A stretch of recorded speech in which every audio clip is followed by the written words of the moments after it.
malapit na magpalitan ulit ng bago. Ayan, magandang morning mga pinsan hinlog padi. Welcome sa ating unang vlog. At ngayon ngang araw ang ating ganap ay tayo duty muna ngayon sa Barangay Hall.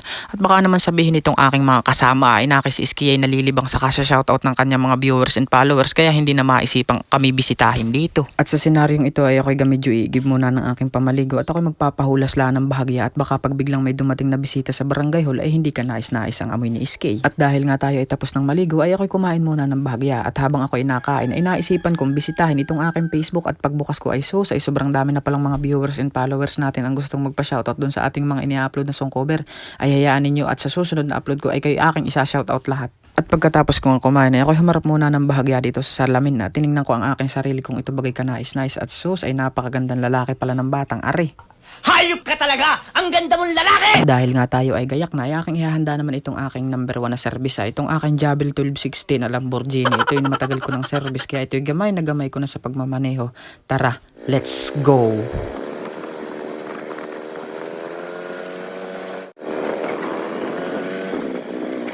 Pagdating ko nga dito sa Barangay Hall ay wala pa naman palang katao-tao ay ako'y napaagap na namang maigi. At habang ako nga ay nagiintay ng aking kasapi ay gamidyo aking pinunas-punasan muna itong sahiga at para pagbisita mamaya ni Kapitana ay gamidyo malinis-linis bagang tingnan.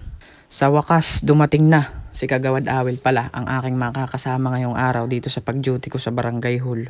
At habang ako nga ay walang magawa, ay naisipan ko munang bisitahin itong mga bata dito sa daycare center at bumungad kaagad sa akin ang kanilang napaka-sexy teacher. Yan, shout out po Ma'am Vivian Adornado. At dahil tayo ang duty ngayon, ay gamidyo lumagda muna ako dito sa Lagboka at tiningnan ko na tuloy kung sino-sino baga ang nagsipag-duty nitong mga nakaraang araw. Dahil nga umulan itong tanghali, ay gamidyo sumilong muna itong si Kagawad Awil galing pagagamastos sa kanyang area to siya nagpahiga-higa muna at gamidyo na kay napagod ng bahagya.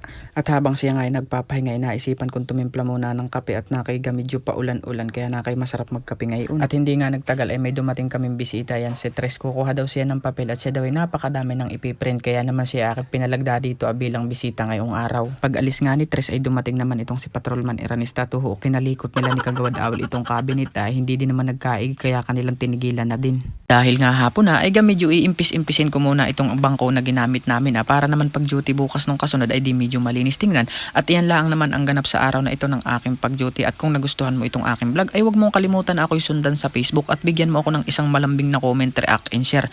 Hanggang sa muli at abangan ninyo ang part 2 ng aking vlog. Paalam, goodbye!